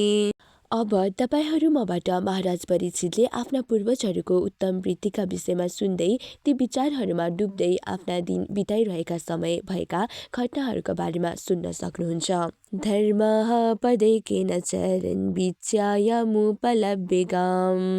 पृच्छति स्माश्रुवन्दनां बिभत्सामि वा मातरम्। साक्षात् धर्म गुरुका रूपमा घुमिरहेका थिए। उनीसँग पुत्र वियोगका शोकले ग्रस्त भए जस्तै पृथ्वी गायका रूपमा भेटिन्। उनका आँखाबाट आँसु बगिराखेका थिए। उनको शरीर सौन्दर्य रहित भएको थियो। त्यसले पृथ्वीसँग धर्मले यसरी प्रश्न गरे, तात्पर्य गुरु नैतिक सिद्धान्तको प्रतीक हो भने गाई पृथ्वीको प्रतिनिधि हो। जुन समय गाई र गोरु प्रसन्न मुद्रामा रहन्छन् त्यस समय मात्र सारा संसारका मानिसहरू प्रसन्न भएको मानिन्छ। यसको कारण गोरुले खेतबाट अन्नबाली उत्पादन गर्न सहयोग गर्छ भने गाईले दुध दिन्छन्, जसलाई आश्चर्यजनक पौष्टिक भोजन मानिन्छ। त्यसैले मानव समाजले यी दुई महत्त्वपूर्ण पशुहरूलाई निकै सावधानीपूर्वक राख्छन्, जसले गर्दा मानिस प्रसन्नतापूर्वक सर्वत्र विचरण गर्न सक्ने हुन्छ। तर अहिले यस कलियुगमा गाई गोरु दुवैको वध भइराखेको छ र ती दुवै प्राणीहरूलाई ब्राह्मण संस्कृतिलाई नबुझेका मानिसहरूले भोजका रूपमा उपभोग गरिरहेका छन्। गाई र गोरुलाई समस्त मानव समाजको कल्याणका लागि उच्च पूर्णता भएको ब्राह्मण सभ्यताको सांस्कृतिक प्रतीक मानेर बचाउन सकिन्छ। यस्ता संस्कृतिको समृद्धिबाट समाजको मनोबल स्थिर हुन्छ अनि कुनै त्यस्तो बाहिरी प्रयास नभइकन पनि मानिसलाई शान्ति तथा सम्पन्नता प्राप्त हुन्छ। जब ब्राह्मण संस्कृतिको पतन हुन्छ त्यस समय गाई गोरुको साथमा दुर्व्यवहार हुने गर्दछ र त्यसको जे परिणाम निस्कन्छ त्यसका लक्षणहरू निम्नलिखित छन्। धर्म उवाच कच्चित् भद्रे नामयामात्मनस्ते विच्यायासि मलय सन्मुखेन आलच्य भवति मन्तराधिं दूरे बन्धुं सोचसे कञ्चनाम्ब। गुरुका रूपमा रहेका धर्मले सोधे, महोदया तिमी स्वयं स्वस्थ छौ? तिमी सुखले सन्तप्त जस्तै देखिएको छौ। तिम्रो रङ कालो हुँदै गएको अनुहारले देखाउँदछ। के तिमीलाई कुनै भित्री रोग लागेको छ? तिमी टाढा बस्ने कुनै आफ्ना बन्धुका बारेमा शोक गर्दैछौ? तात्पर्य यस कलियुगमा सारा विश्वका मानिसहरू चिन्ताग्रस्त छन्। हरेक व्यक्ति कुनै न कुनै रोगले पीडित छ। यस युगका व्यक्तिहरूको अनुहारबाट नै तिनीहरूका मनको कुरा बुझ्न सकिन्छ। हरेक व्यक्तिले आफ्नो घरदेखि टाढा रहने आफ्ना सम्बन्धीका अनुपस्थितिको अनुभव गर्दछ। कलियुगको विशेष लक्षण के हो भने कुनै पनि परिवार एकै साथ रहन सक्दैन। जीविकोपार्जन गर्नका लागि पिता आफ्नो पुत्रसित र पत्नी आफ्ना पतिसित टाढा बस्छन्। आन्तरिक रोग, प्रियजनबाट बिछोड र पूर्ववत स्थिति कायम राख्ने चिन्ताले सबैलाई सताइरहेको हुन्छ। कतिपय त्यस्ता कारणहरू छन् जसले गर्दा यस युगका मानिसहरू सधैँ दुखी रहन्छन्। पार्दै निरीन्नं सोचसे मैकपाद मात्मनां वा वृषलैर्वर्च्यमानम् आहो सुरादीन् हृतयज्ञे भागान् प्रजा उत सिन्मृगवत्से वर्षति। मेरा तीनवटा पाउ रहेनन् र अब केवल एउटा पाउमा उभिएको छु। तिमी मेरो यो दशा देखेर चिन्तित भएकी हौ या अवैध मांसभक्षकहरूले तिम्रो शोषण गर्न लागेको देखेर शोकाकुल भएकी हौ, अथवा देवताहरूलाई यज्ञको बलिबाट आफ्नो भाग प्राप्त नभएको देखेर तिमी दुखी भएकी हौ। किनभने अहिले कुनै पनि यज्ञ सम्पन्न भइरहेको छैन, अथवा तिमी अनावृष्ट एवं सुक्खा परेका कारणले दुखी भएका जीवहरूलाई देखेर दुखित भएकी हौ। तात्पर्य जति जति कलियुगले प्रगति गर्ला त्यति त्यति चार कुराको विशेष रूपले आयु, दया, स्मरण शक्ति र नैतिक एवं धार्मिक सिद्धान्त लोप हुँदै जान्छ। किनभने धर्मका 4 भागमध्ये 3 भागको लोप हुनेछ। त्यसको प्रतीक स्वरूप गोरु एउटै खुट्टाले उभिएका थिए। जुन समय सारा संसारका 3/4 जनता धर्महीन हुनेछन् त्यस समय पशुहरूका लागि पनि नरक जस्तो स्थिति उत्पन्न हुनेछ। कलियुगमा ईश्वरविहीन सभ्यताहरूले अनेकौं तथाकथित समाज बनाउनेछन् जसमा ईश्वरको प्रत्यक्ष या अप्रत्यक्ष निन्दा गरिनेछ। यस प्रकारका श्रद्धा रहित समाजले यो संसार भद्र व्यक्तिहरूलाई बाँच्न कठिन पार्नेछ। परमेश्वरमा श्रद्धाको अनुपात अनुसार मानिसका श्रेणी हुन्छन्। सर्वश्रेष्ठ श्रद्धालु व्यक्ति वैष्णव तथा ब्राह्मणहरू हुन्। त्यसपछि क्षेत्री अनि वैश्य अनि शूद्र अनि म्लेच्छ्य अनि एवं र अन्तमा चण्डालहरू पर्दछन्। मानव अनुभूतिको पतन म्लेच्छबाट प्रारम्भ हुन्छ। चण्डाल त अवनतिको अन्तिम अवस्था हो। वैदिक साहित्यमा उल्लेखित भएका यी सबै शब्दहरू कुनै जाति विशेषका लागि प्रयोग भएका होइनन्। सामान्य रूपमा यी मानिसका विभिन्न गुण हुन्। जन्म या जन्मगत जातिको कुनै प्रश्न छैन। कुनै पनि मानिसले आफ्नो निजी प्रयासद्वारा यी गुणहरू आर्जन गर्न सक्छ। यसरी वैष्णवको पुत्र म्लेच्छ बन्न सक्छ अथवा चण्डालको पुत्र ब्राह्मण भन्दा पनि श्रेष्ठ हुन सक्छ। त्यो सबै उसको भगवानसँगको सङ्गत र आत्मीय सम्बन्धमा निर्भर हुन्छ। सामान्यतया मासु खाने व्यक्तिलाई म्लेच्छ भनिन्छ, तर सबै मांसभक्षकहरू म्लेच्छ हुँदैनन्। जो मानिस शास्त्रीय आदेश अनुसार मांस ग्रहण गर्छन् तिनीहरू म्लेच्छ होइनन्, तर जो नियम बिना स्वच्छन्द भएर मांस भक्षण गर्छन् तिनीहरू म्लेच्छ हुन्। शास्त्रमा गोमांस वर्जित छ र वेदका अनुयायीहरू गाई गोरुको विशेष संरक्षण गर्दछन्, तर यस कलियुगका मानिसहरू गाई गोरुका शरीरको इच्छा अनुसार शोषण गर्छन्। साथै यसरी उनीहरूले नाना प्रकारका कष्टहरूलाई आफैले निमन्त्रणा दिइराख्छन्। यस युगका मानिसहरू कसैले पनि यज्ञ गर्ने छैनन्। म्लेच्छीहरूले यस्ता यज्ञको अलिकति मात्र पनि वास्ता गर्ने छैनन्। यद्यपि इन्द्रिय भोगमा व्यस्त रहनेहरूका लागि यज्ञ गर्नु अनिवार्य कुरा हो। भगवत गीता 3:14-16 यज्ञ सम्पन्न गर्ने बारेमा निकै जोडले सिफारिस गरिएको छ। सम्पूर्ण जीवहरू ब्रह्माजीद्वारा सृष्टि गरिएका हुन् र उत्पन्न भएका जीवलाई निरन्तर भगवत धामतर्फ अग्रसर हुनका लागि उहाँले नै यज्ञ सम्पन्न गर्ने प्रणालीको निर्माण गर्नुभएको हो। यस प्रणालीमा प्राणीले अन्न र साग खान्छन् र यी वस्तु खानाले शरीरमा रगत र वीर्य बन्छ। फेरि यसै रगत वीर्यबाट अर्को शरीर उत्पन्न हुन्छ। अन्न, घाँस आदि वस्तुहरू त्यसै समय उत्पन्न हुन्छन् जहिले वर्षा हुन्छ र त्यो वर्षा सिफारिस गरिएका यज्ञहरू सम्पन्न गर्नाले हुन्छ। साम, यजु, ऋग तथा अर्थव वेदको अनुष्ठानहरूद्वारा यस्ता यज्ञहरूको निर्देशन गरिन्छ। मनुस्मृतिमा भनिएको छ, अग्निका वेदीमा यज्ञ गर्नाले सूर्यदेव प्रसन्न हुन्छन्। जब सूर्यदेव प्रसन्न हुन्छन् त्यस समय समुद्रबाट उनले जल एकत्र गर्छन् र यसरी आकाशमा पर्याप्त बादल जम्मा हुन्छ अनि वर्षा हुन्छ। पर्याप्त वर्षा भएपछि मानिस र पशुहरूका लागि प्रचुर मात्रामा अन्न उत्पन्न हुन्छ अनि यसरी जीवहरूलाई सक्रिय भइरहनका लागि शक्ति प्राप्त हुन्छ।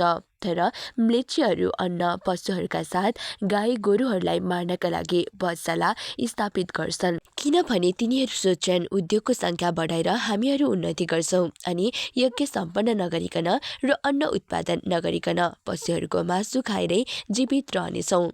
तर पशुहरूको वृद्धिका लागि पनि घाँस र वनस्पति उत्पन्न गर्नुपर्ने कुरा उनीहरूले जानिराख्नु पर्दछ, अन्यथा पशुहरू जीवित रहन सक्दैनन्। पशुहरूका लागि घाँस उत्पादन गर्न पर्याप्त वर्षाको आवश्यकता पर्दछ।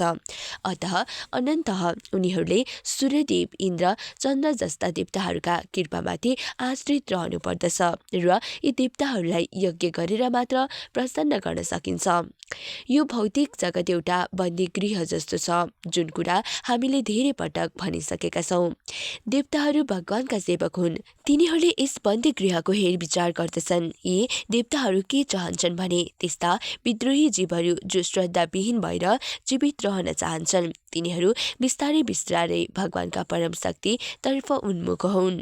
त्यसैले शास्त्रमा यज्ञ सम्पन्न गर्ने विधानको वर्णन गरिएको छ। भौतिकतावादी मानिसहरू कठिन श्रम गरेर इन्द्रिय तृप्तिका भोगका लागि कर्मफल भोग्न चाहन्छन्। त्यसैले तिनीहरू जीवनका पाइला पाइलामा विभिन्न प्रकारका पाप कर्महरू गर्दछन्। तर जो व्यक्ति जानेर भगवानका भक्तिमा लागिरहन्छन् तिनीहरू सबै प्रकारका पाप तथा पुण्यबाट पर रहन्छन्। तिनीहरूका क्रियाकलाप प्रकृतिका तीनैवटै गुणका सङ्क्रमणबाट मुक्त हुन्छन्। भक्तलाई निर्धारित यज्ञ गर्ने आवश्यकता पनि पर्दैन, किनभने भक्तको जीवन नै यज्ञको प्रतीक हो। तर जो व्यक्ति इन्द्रिय भोगका लागि सकाम कर्ममा लागिरहन्छ उसले निर्धारित यज्ञहरू सम्पन्न गर्नुपर्दछ, किनभने सकाम कर्मद्वारा गरिएका समस्त पाप कर्महरूबाट मुक्त हुने एकमात्र साधन यही हो। सञ्चित पापको शमन गर्ने साधन नै यज्ञ हो। देवताहरू यी यज्ञ गर्नाले त्यसै गरी प्रसन्न हुन्छन् जसरी बन्दी गृहमा कैदीहरू आज्ञाकारी बने भने बन्दी गृहका अधिकारीहरू प्रसन्न हुन्छन्। तर भगवान चैतन्यले एकमात्र त्यस्तो यज्ञ गर्ने निर्देशन दिनुभएको छ जसलाई सङ्कीर्तन यज्ञ भनिन्छ, जसमा प्रत्येक व्यक्तिले भाग लिन सक्छ। यसरी सङ्कीर्तन यज्ञद्वारा भक्त तथा सकाम कर्मी दुवै नै समान रूपले लाभान्वित हुन सक्छन्। अर्चे मनः स्त्रियौर्विबलं शुचस्थितो पुरुषार्धैर्विवर्तन् वाचं देवीं ब्रह्मकुले कुकर्म निम्ने ब्रह्मण्ये राजकुले कुलाग्र्यान्। के तिमीमा ती दिन दुखी स्त्रीहरूप्रति दयाभाव उत्पन्न भएको छ जसलाई चरित्रहीन पुरुषहरूद्वारा एक्लै पारिएका छन्? के तिमी विद्याकी देवी धर्मको सिद्धान्त विरुद्ध कार्य गर्ने ब्राह्मणका हातमा पुगिन् भनेर दुखी भएकी छौ? अथवा तिमी ब्राह्मणका वंशले ती राजाकुलहरूको आश्रय ग्रहण गरेका छन् जो ब्राह्मण संस्कृतिको आदर गर्दैन भनेर दुखी त भएकी छैनौ? तात्पर्य, कलियुगमा स्त्री, बालक र यिनीहरूका साथसाथै ब्राह्मण तथा गाईहरू पनि अत्यन्त उपेक्षित हुनेछन्। असुरक्षित रहनेकै लागि स्वतन्त्र छोडिन्छ। यस युगमा स्त्रीसँग अवैध सम्बन्ध बढी हुन्छ। त्यसको कारण अनेकौं स्त्री र बालकहरू असुरक्षित हुनेछन्। परिस्थितिवश स्त्रीहरू पुरुषका संरक्षणबाट स्वतन्त्र हुन चाहन्छन् र विवाह केवल स्त्री पुरुषको बीचमा औपचारिक सम्झौता मात्र रहनेछ। अधिकांश बालबालिकाहरूको रेखदेख नै ठिकसँग हुन पाउँदैन। ब्राह्मणहरू परम्परागत रूपमा नै बुद्धिमान व्यक्ति हुन्छन्। त्यसकारण उनीहरू आधुनिक शिक्षाको शीर्षमा पुग्न सक्छन्। तर जहाँसम्म चारित्रिक र धार्मिक नियमको सम्बन्ध छ त्यसमा भने तिनीहरू अत्यन्त पतित हुनेछन्। शिक्षा र नराम्रा चरित्र कहिल्यै सँगसँगै जान सक्दैनन्, तर ती समानान्तर अघि बढ्दछन्। प्रशासनका शीर्षस्थ व्यक्तिहरूले वैदिक वाङ्मयका नीतिको भर्त्सना गरेछन्। साथै तिनीहरूले धर्मनिरपेक्ष राज्यको सञ्चालन गरेछन्। तथाकथित शिक्षित ब्राह्मणहरूलाई यस्ता चरित्रहीन व्यक्तिले खरिद गरेछन्। दार्शनिक र धर्म सम्बन्धी धेरै पुस्तक लेख्ने व्यक्तिहरू समेतले पनि सरकारका उच्च पद स्वीकार गरेछन् जसमा शास्त्रीय आचार संहिताको तिरस्कार हुन्छ। ब्राह्मणहरूलाई यस्तो नोकरी स्वीकार गर्न विशेष रूपले प्रतिबन्ध छ। तर यस कलियुगमा तिनीहरूले नोकरी मात्र स्वीकार गर्ने होइनन्, अधमभन्दा अधम काम गर्न पनि स्वीकार गर्नेछन्। यी कलियुगका केही लक्षणहरू हुन् जुन मानव समाजको कल्याणका लागि हानिकारक छन्। किम क्षेत्रबन्धुन कलिनोपसृष्टान् राष्ट्राणि वा तैरवरूपितानि इतस्ततो वासनापानवासः स्नानव्यायोन्मुखजीवलोकम्। अहिले तथाकथित प्रशासकहरू मोहग्रस्त भएका छन्, त्यसैले उनीहरूले राज्यका सबै विषयहरूलाई अस्तव्यस्त गरिदिएका छन्। के तिमी यो कुव्यवस्थाका लागि शोक गर्दैछौ? अहिलेका जनता खाने, सुत्ने, पिउने र सहवासका विधि विधानको पालन गर्दैनन्। तिनीहरू सबै काम जहाँ पनि र जसरी पनि गर्ने तर्फ झुकाव राख्दछन्। के तिमी यसबाट अप्रसन्न भएकी छौ? तात्पर्य, जीवनका केही आवश्यकताहरू पशुहरूकै जस्ता छन्, जस्तै खानु, सुत्नु, डराउनु र सहवास गर्नु। यी शारीरिक आवश्यकताहरू मानिस र पशु दुवैका लागि हुन्, तर मानिसले ती आवश्यकताको पूर्ति पशु सरह भएर होइन, मानव सरह भएर गर्नुपर्दछ। एउटा कुकुरले मानिसका सामुमा बिना सङ्कोच कुकुर्नीसँग सम्भोग गर्न सक्छ, तर यदि मानिसले यस्तो काम गर्छ भने त्यसलाई सामान्यतया अनाचार मानिन्छ र त्यस्तो व्यक्तिलाई अपराधी सरहको दण्ड दिइन्छ। त्यसकारण मानिसका लागि केही विधि विधानहरू बनाइएका छन्। सामान्य आवश्यकताहरूको पूर्तिका लागि पनि तिनको पालन गर्नु राम्रो हुन्छ। जब मानव समाज कलियुगका प्रभावले मोहग्रस्त हुन्छ त्यस समय यस्ता विधि विधानलाई मानिसले अस्वीकार गर्दछ। यस युगमा मानिसहरू जीवनका यस्ता आवश्यकताहरूमा पनि विधि विधानको पालन नगरिकन संलग्न हुन्छन्। सामाजिक तथा चारित्रिक नियमहरूको यो पतन निश्चय नै सोचनीय छ, किनभने यस्ता पाशविक आचरणको प्रभाव अत्यन्त हानिकारक हुन्छ। यस युगमा पिता वा अभिभावक आफ्ना छोरा छोरीका आचरणबाट प्रसन्न छैनन्। कयौं निर्दोष बालकहरू यस कलिका प्रभावबाट प्राप्त नराम्रो सङ्गतको शिकार भएका छन् भन्ने कुरा उनीहरूले जान्नु पर्दछ। हामीलाई श्रीमद् भागवतमबाट थाहा हुन्छ, जब ब्राह्मण पुत्र अजामिल एकपल्ट सडकमा घुमिरहेका थिए त्यस समय उसले एउटा शूद्र दम्पतिलाई कामातुर भएर एक अर्कालाई आलिङ्गन गर्दै गरेको देख्यो। यो बालक त्यसबाट आकृष्ट भई कालान्तरमा अनेकौं दुर्व्यसनहरूको शिकार भए।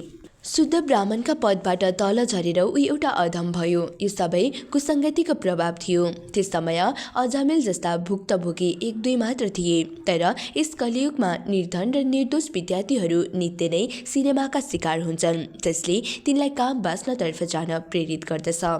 तथाकथित सबै प्रशासकहरू क्षेत्रीय कर्ममा प्रशिक्षित हुँदैनन्। जसरी ब्राह्मण जाति ज्ञान एवं मार्गदर्शनका लागि मानिन्छन्, त्यसै गरी क्षेत्रीय पनि प्रशासनका लागि उपयुक्त मानिन्छन्। क्षेत्र बन्धु शब्द ती तथाकथित प्रशासक या व्यक्तित्वको सूचक हो जो संस्कृत र परम्परा विषयक उचित प्रशिक्षण नपाइकन प्रशासकका पदमा पुगेका हुन्छन्। हिजो आज यिनीहरू ती उच्च पदमा तिनै जनताका मतद्वारा पुग्ने गर्दछन् जो स्वयं जीवनका विधि विधानदेखि पतित भएका हुन्छन्, जसको जीवनस्तर यति साह्रै निम्न भएको छ तिनीहरूले कसरी उचित व्यक्तिको चुनाव गर्न सक्दछन्।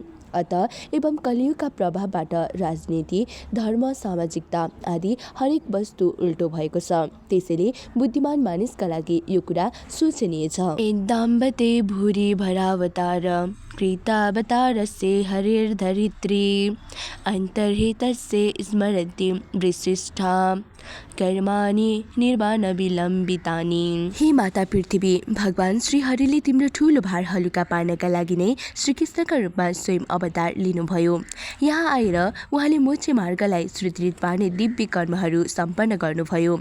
अहिले उहाँ तिमीबाट टाढा हुनुभएको छ, त्यसैले उहाँको अनुपस्थितिमा उहाँकै क्रियाकलापहरूलाई स्मरण गर्दै तिमी दुखी भएकी छौ।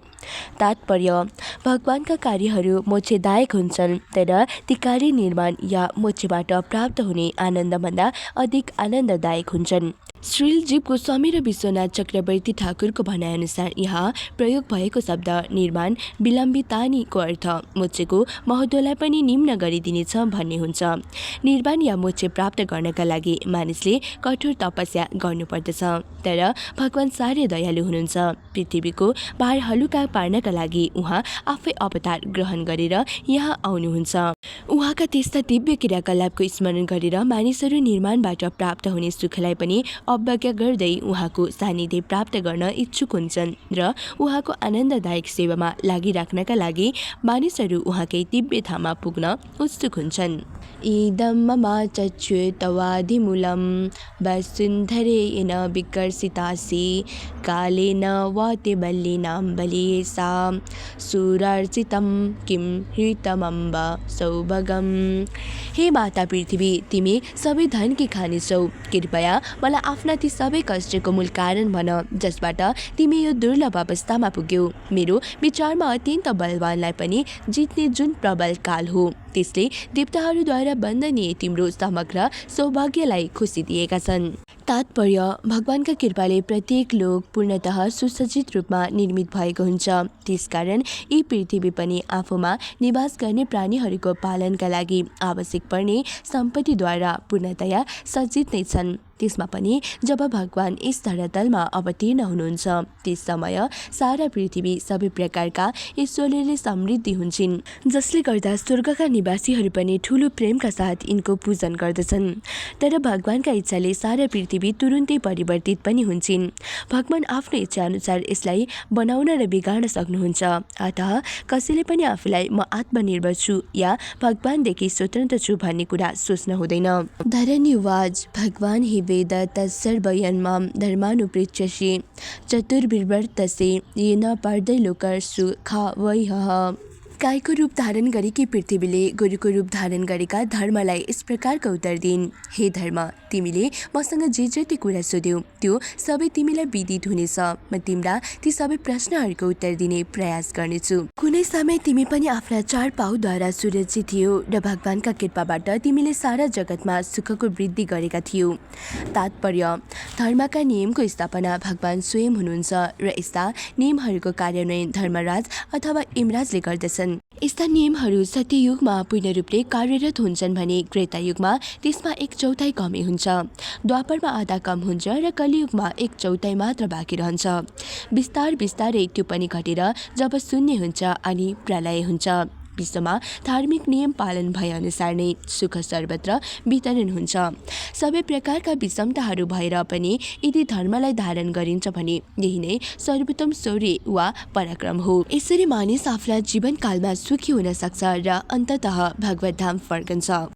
भक्तिं शौचं दया शान्तिस्त्यागः सन्तोषार्जवं समोदमस्तपः साम्यं तिथिचोपरतिः श्रुतं ज्ञानं विरक्तिरैश्वर्ये शौर्ये तेजो बलं स्मृतिः स्वातन्त्र्यं कौशलं कान्ति धैर्यमार्दवमेव च प्रागल्यं प्रशयः शीलं सह उजोबलं भगः गाम्भीर्यस्थैर्यमास्तिक्यं कीर्तिर्मानो नहङ्कृतिः एते च नित्ये भगवन्नित्या यत्र महागुणाः पार्थ्यमहतुमिच्छद्भिर्न बीयन्ति स्म कहिचित् तिनाः गुणपात्रेण श्रीनिवासेन साम्प्रतं शोचामि रहितं लोकं पापमना कलिनेचितम् उहाँमा निम्नलिखित गुण र अरू विभिन्न दिव्य गुणहरू प्राप्त हुन्छन् जो सधैँ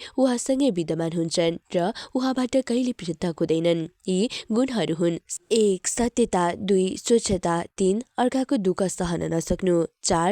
क्रोध नियन्त्रण गर्ने शक्ति 5. आत्मतृष्टि 6. स्पष्ट भाषण 7. मनको स्थिरता 8. इन्द्रिय संयम 9. उत्तरदायित्व 10. समता 11. सहनशीलता 12. समदर्शिता 13. आज्ञाकारिता 14. ज्ञान 15. इन्द्रिय भोगदेखि अनासक्ति 16. नायक तत्व 17. बहादुरी 18. प्रभाव 19. असम्भवलाई सम्भव बनाउनु 20. कर्तव्य पालन 21. पूर्ण स्वतन्त्रता 22. कार्यकुशलता 23. सौन्दर्यता 24. धैर्य 25. दयालुता 26. उदारता 27. विनय 28. शील 29. सङ्कल्प 30. ज्ञानको पूर्णता 31. उपयुक्त दक्षता 32. समस्त भोग विषयको स्वामित्व 33. प्रसन्नता 34. स्थिरता 35. स्वामी भक्ति 36. एस 37. पूजा 38. अभिमान रहित 39. अस्तित्व भगवानका रूपमा 40. शाश्वत उपयुक्त समस्त सत्व र सौन्दर्यका भण्डार भगवान श्रीकृष्णले यस भूतलमा आफ्ना दिव्य लीलाहरू बन्द गरिदिनु भएको छ। उहाँका अनुपस्थितिमा कलिले सर्वत्र आफ्नो प्रभाव बढाएको छ। त्यसकारण म संसारको यो अवस्था देखेर अत्यन्त दुखी भएको छु। तात्पर्य पृथ्वीलाई धुलो पारेर यसका परमाणु गन्न सकेला, तर भगवानका दिव्य गुणको अनुमान वा गणना गर्न कठिन हुन्छ। भनिन्छ अन्ततः देवले आफ्ना अनन्त जीवद्वारा परमेश्वरका दिव्य गुणको गान गर्न खोज्नुभयो र धेरै वर्षसम्म गरिराख्नुभयो, तर भगवानका गुणको अनुमान लगाउन सम्भव भएन। भगवानका गुणका विषयमा उपयुक्त भनाइ जहाँसम्म मानिसले ती गुणहरू देख्न सक्दछ त्यहीसम्म अनुमान गर्नका लागि हो। तर यदि नै गुणहरू छन् भनेर माने हो भने त तिनीहरूलाई कयौं उपशीर्षकहरूमा विभाजित गर्न सकिन्छ। श्रील जीव गोस्वामीको भनाइअनुसार तृतीय गुण अरूको दुःख खप्न नसक्नुका दुईवटा उपविभाग हुन सक्छन्। 1. शरणागत जीवनको रक्षा 2. भक्तका लागि शुभकामना। भगवत गीतामा भगवान भन्नुहुन्छ प्रत्येक जीव मेरो शरणमा आउन पर्दछ। यसै गरी उहाँ आश्वासन दिँदै भन्नुहुन्छ जुन व्यक्तिले यस्तो गर्दछन् तिनीहरूलाई सारा पापबाट रक्षा गर्नेछु। जो शरणागत छैनन् ती भगवानका भक्त होइनन्, अतः हरेकलाई संरक्षण प्रदान गर्न सकिँदैन, तर भक्तसँग उहाँका समस्त शुभकामनाहरू रहन्छन् र जो व्यक्ति वास्तवमा उहाँको दिव्य प्रेम भक्तिमा लागिरहन्छन् भगवान उनीहरूमाथि विशेष ध्यान दिने गर्नुहुन्छ। उहाँ आफ्ना भक्तहरूलाई यस्तो मार्गदर्शन गर्नुहुन्छ जसबाट उनीहरू भगवत धाममा फर्कन समर्थ हुन्छन्। समता 10 गुणद्वारा भगवान हरेकमाथि समान रूपले दया गर्नुहुन्छ। जसरी सूर्यले हरेकमाथि आफ्ना किरणहरू वितरण गर्ने गर्दछन्, तथापि यस्ता धेरै व्यक्तिहरू हुन्छन् जो सूर्यका किरणको फाइदा उठाउँदैनन्। यसै गरी भगवान भन्नुहुन्छ उहाँको शरणागत हुनु एक प्रकारले सुरक्षाको निश्चितता हो, तर जो अभागी छन् तिनीहरू यस प्रस्तावलाई स्वीकार गर्दैनन् र भौतिक कष्ट भोगिरहन्छन्। भगवान यस प्रकार यद्यपि सबैका शुभचिन्तक हुनुहुन्छ, तैपनि अभागी जीवले कुसङ्गतका कारण उहाँका उपदेशलाई पूर्ण रूपले स्वीकार गर्न सक्दैनन्। यसका निमित्त भगवानलाई दोषारोपण गर्न सकिँदैन। उहाँलाई केवल भक्तका शुभचिन्तक भनिन्छ भनेर मान्न पर्दछ। हेर्दा उहाँ आफ्ना भक्तका पक्षपाती प्रतीत हुनुहुन्छ, तर वास्तविकता के हो भने भगवानको यस्तो समतालाई स्वीकार्नु र स्वीकार नगर्नु सम्बन्धित जीवमाथि निर्भर हुन्छ। भगवान कहिले पनि आफ्ना वचनबाट विमुख हुनुहुन्न। यदि उहाँले सुरक्षाको आश्वासन दिनुभएको हो भने जेसुकै होस् उहाँ आफ्ना वचनलाई पूरा गरेरै छाड्नुहुन्छ। भगवानले या भगवानका प्रामाणिक प्रतिनिधिले अर्थात् गुरुले शुद्ध भक्तमाथि जुन काम भार सुम्पिनु भएको छ त्यसलाई पूरा गर्नका लागि दृढ रहनु उसको कर्तव्य हो। बाँकी कार्य भगवानले पूरा गर्नुहुनेछ। भगवानको उत्तरदायित्व अद्वितीय छ। हुन त भगवानले गर्नै पर्ने केही छैन, किनभने उहाँका सम्पूर्ण कार्य उहाँद्वारा नियुक्त विभिन्न शक्तिहरूद्वारा सम्पन्न हुन्छन् र तापनि उहाँले आफ्ना दिव्य लीलाहरूको प्रदर्शन गर्दा स्वेच्छाले नै केही जिम्मेवारी वहन गर्नुहुन्छ। जुन समय बालकका रूपमा उहाँ ग्वालबालको भूमिकामा हुनुहुन्थ्यो त्यस समय उहाँले नन्द महाराजका छोराका रूपमा आफूले गर्नुपर्ने सबै काम ठिक तरिकाले सम्पन्न गर्नुभएको थियो। त्यसै गरी महाराज वसुदेवका पुत्रका रूपमा क्षेत्रीय बालक बनेर रहँदा उहाँले सुरवीर क्षेत्रीयको सम्पूर्ण निपुणता देखाउनुभयो। प्राय सधैँ क्षेत्रीय राजाले युद्ध जितेर या अपहरण गरेर नै पत्नी प्राप्त गर्नुपर्दथ्यो। यस प्रकारको आचरण क्षेत्रीयहरूका लागि प्रशंसनीय हुन्थ्यो, किनभने क्षेत्रीयले आफ्नी भावी पत्नीका समक्षमा बहादुरीको प्रदर्शन गर्नुपर्थ्यो, जसले गर्दा क्षेत्रीय पुत्रीले आफ्ना भावी पतिको पराक्रम देख्न सकुन्। भगवान श्री रामचन्द्र समेतले पनि आफ्ना विवाहको समयमा यस्तै पराक्रमको प्रदर्शन गर्नुभयो। उहाँले सबैभन्दा बलियो शिवजीको हरधनु नाम गरेको धनु भाँच्नुका साथै समस्त ईश्वरीकी आमा सीता देवीलाई वर्णन गर्नुभयो।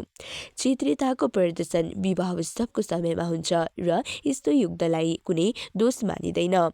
भगवान श्रीकृष्णले आफ्नो उत्तरदायित्व पूर्ण रूपले सम्पन्न गर्नुभयो। जस्तै उहाँका 16,000 भन्दा बढी पत्नीहरू थिए। ती प्रत्येकलाई प्राप्त गर्नका लागि उहाँले वीर क्षेत्रीय जस्तो भएर युद्ध गर्नुभयो। 16,000 पत्नीहरूका लागि 16,000 पल्ट युद्ध गर्नु भनेको भगवानका लागि मात्र सम्भव छ। यसै गरी उहाँले विभिन्न लीलामा प्रत्येक कार्यमा पूर्ण जिम्मेवारी देखाउनुभयो। 14 गुण ज्ञान हो, जसलाई फेरि 5 उपविभागमा बाँड्न सकिन्छ, अर्थात् 1 बुद्धि, 2 कृतज्ञता, 3 देशकाल तथा वस्तु अनुसारको परिस्थितिलाई बुझ्न सक्ने शक्ति, 4 प्रत्येक वस्तुको पूर्ण ज्ञान, 5 आत्मज्ञान। जो मूर्ख छन् तिनीहरू नै आफ्ना उपकारीप्रति कृतज्ञ हुन्छन्, तर भगवान त आफ्नो अतिरिक्त अरू कसैबाट कुनै लाभ चाहनुहुन्न, किनभने उहाँ स्वयं पूर्ण हुनुहुन्छ र पनि उहाँ आफ्ना भक्तको अनन्य सेवाद्वारा लाभान्वित भएको अनुभव गर्नुहुन्छ। भगवान आफ्ना भक्तप्रति यस्तो सरल र अप्रतिबन्धित सेवाका लागि कृतज्ञताको अनुभव गर्नुहुन्छ र सेवाद्वारा परस्पर आदान प्रदान गर्नुहुन्छ। यद्यपि भक्तका मनमा यस्तो कुनै इच्छा हुँदैन। भगवानको दिव्य सेवा भक्तका लागि स्वयं दिव्य लाभ हो। त्यसकारण भक्तले भगवानसँग कुनै वस्तुको आशा गर्नु हुँदैन। वैदिक नीति वाक्य सर्वकल्पितम ब्रह्म का अनुसार भगवान ब्रह्मज्योति नामक आफ्ना तेजको सर्वव्यापी किरणद्वारा प्रत्येक वस्तुको भित्र र बाहिर सर्वव्यापी आकाश जस्तै व्याप्त हुनुहुन्छ। उहाँ यसै गरी सर्वज्ञ पनि हुनुहुन्छ। जहाँसम्म भगवानका सौन्दर्यको कुरा छ, उहाँमा केही विशिष्ट गुण पाइन्छ, जसले गर्दा उहाँ अरू सबै जीवभन्दा पृथक देखिनुहुन्छ।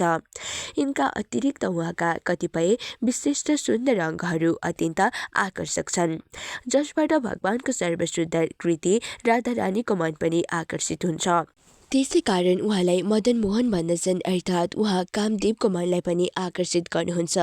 श्रील गोस्वामी प्रभुले भगवानका अरू पनि दिव्य गुणको विश्लेषण गर्नुभएको छ र भगवान श्रीकृष्ण परम ब्रह्म हुनुहुन्छ भन्ने कुराको उहाँ पुष्टि गर्नुहुन्छ। उहाँ आफ्ना अचिन्त्य शक्तिहरूका कारण सर्वशक्तिमान हुनुहुन्छ। त्यसैले उहाँ योगेश्वर हुनुहुन्छ। योगेश्वर हुनुभएका कारण उहाँको शाश्वत स्वरूप आध्यात्मिक छ, जहाँ सच्चित र आनन्दको मेल छ। अभक्तहरू उहाँको ज्ञानमय प्रकृतिलाई बुझ्न सक्दैनन्, किनभने उनीहरू उहाँको ज्ञानमय स्वरूपको शाश्वत प्रकृतिसम्म पुगे पुगेर सन्तुष्ट हुन्छन्। सबै महापुरुषहरू उहाँ जस्तै ज्ञानवान बन्ने आकांक्षा राख्दछन्। यसको अर्थ के हुन्छ भने अरू सबै ज्ञान अपर्याप्त, परिवर्तनशील तथा सीमित छ, तर भगवानको ज्ञान स्थिर तथा अथाह छ। श्री सुत गोस्वामीले भागवतमा यसको पुष्टि गर्दै भन्नुभएको छ। यद्यपि द्वारकाका निवासीहरू नित्य नै भगवानको दर्शन गर्दथे, तथापि उनीहरू उहाँलाई बारम्बार हेर्न इच्छुक हुन्थे। जीवात्माले भगवत गुणलाई अन्तिम लक्ष्यका रूपमा प्रशंसा त गर्न सक्छ, तर उसले कहिले उहाँका गुणको समानता गर्न सक्दैन। यो भौतिक जगत महत्त्वको उत्पादन हो, जसलाई भगवानको कारणा वर्णमा योग निन्द्राको स्वप्न अवस्था मानिन्छ, र पनि यो सारा सृष्टि उहाँबाटै उत्पन्न भएको प्रतीत हुन्छ। यसको अर्थ भगवानको स्वप्न अवस्था पनि वास्तविक अभिव्यक्ति हो। अतः प्रत्येक वस्तुलाई उहाँ आफ्नो दिव्य नियन्त्रणभित्र राख्न सक्नुहुन्छ। उहाँ जहाँ पनि जहिले पनि प्रकट हुँदा आफ्नो पूर्ण स्वरूपमा नै प्रकट हुनुहुन्छ।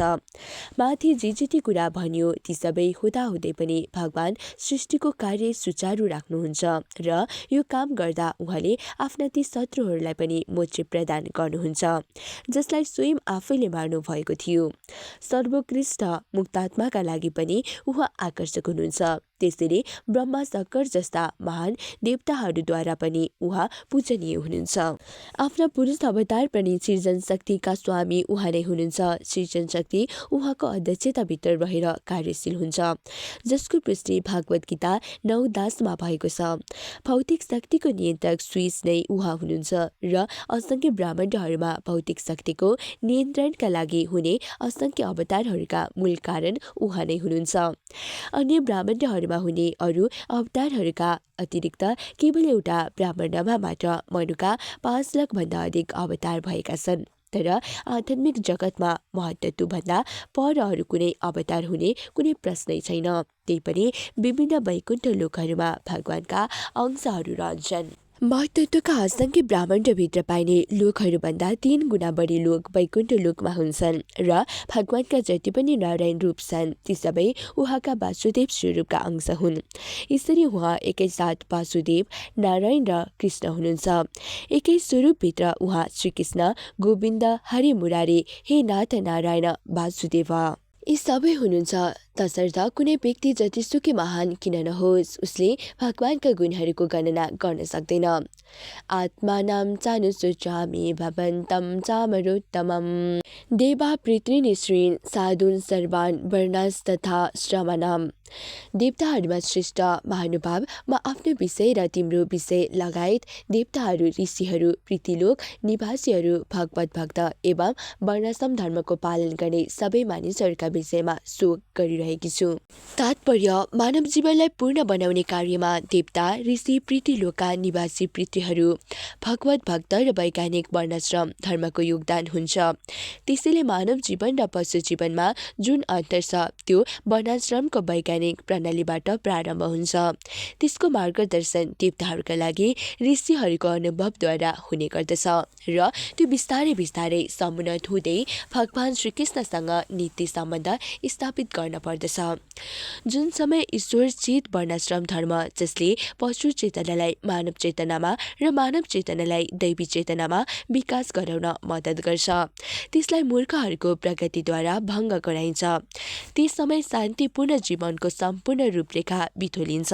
कलियुगमा विशेषतर सर्पहरूको पहिलो युग आमन्त्रण ईश्वरकृत वर्णाश्रम धर्ममाथि हुन्छ। फलस्वरूप एकातिर योग्य ब्राह्मणलाई शूद्र जस्तो मान्न थालिन्छ भने अर्कातिर योग्यताद्वारा शूद्रहरू पनि ब्राह्मण बन्दछन्। यी सबै कुरा तथाकथित जन्मको दावा गर्नाले हुने गर्दछ।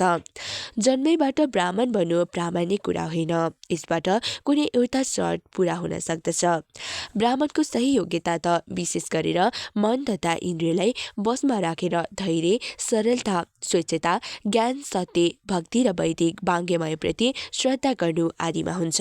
आधुनिक युगमा आवश्यक योग्यताका बारेमा कसैले विचार गर्दैन। रामचरित मानस जस्ता अत्यन्त लोकप्रिय ग्रन्थका रचयितासम्मले पनि झुटो जन्मगत जातीय अधिकारलाई समर्थन गरेको पाइन्छ।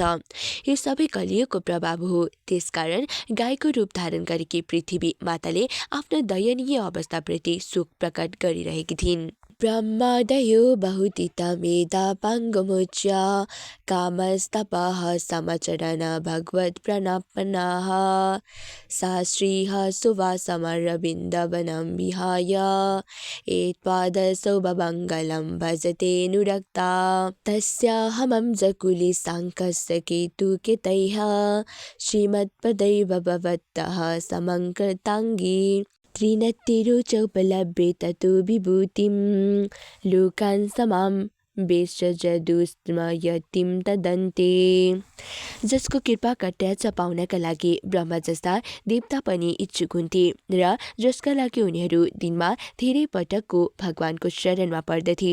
त्यसै सौभाग्यकी देवी लक्ष्मीजी पनि आफ्नो व्यवस्थापन कमल वनलाई छोडेर भगवानका चरण कमलको सेवामा संलग्न हुनुहुन्छ।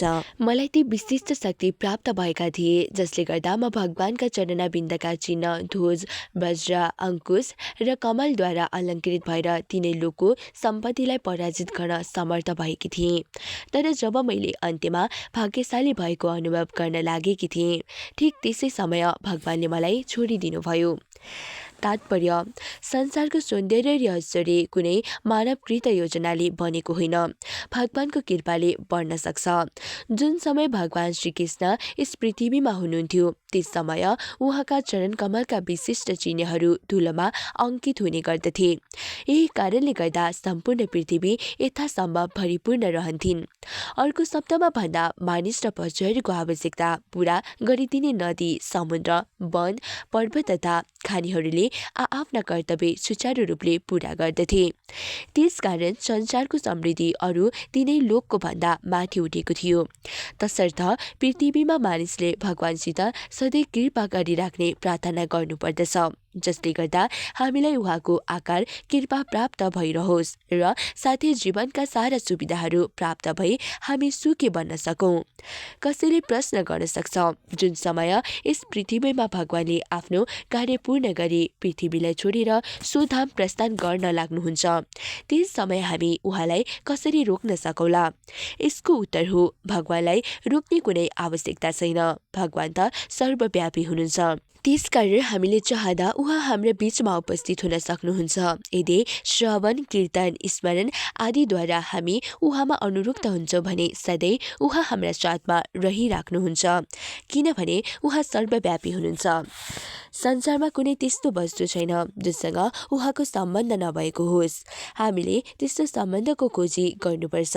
साथै अपराध रहित सेवाद्वारा उहाँसँग जोडिने काम गर्नुपर्दछ।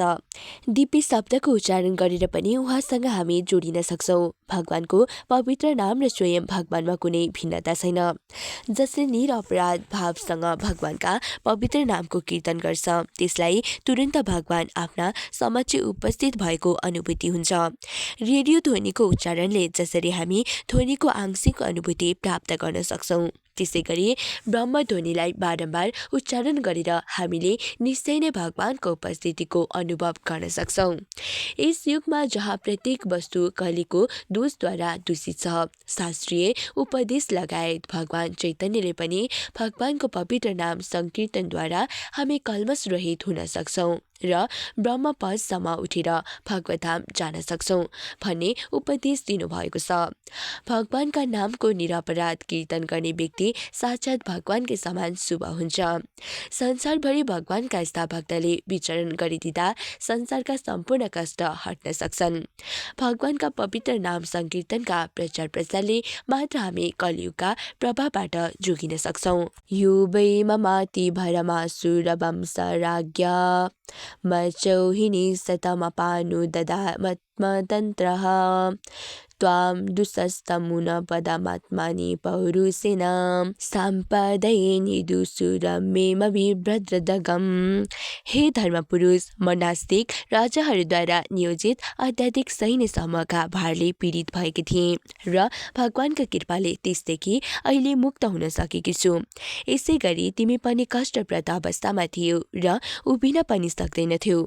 तिम्रो उद्धार गर्नका लागि उहाँले यदुकुलमा आफ्नो अन्तरङ्ग शक्तिद्वारा अवतरित हुनुभयो। तात्पर्य असुरहरू अरूको सुख खोजेर इन्द्रिय तृप्तिको जीवन बिताउन चाहन्छन्।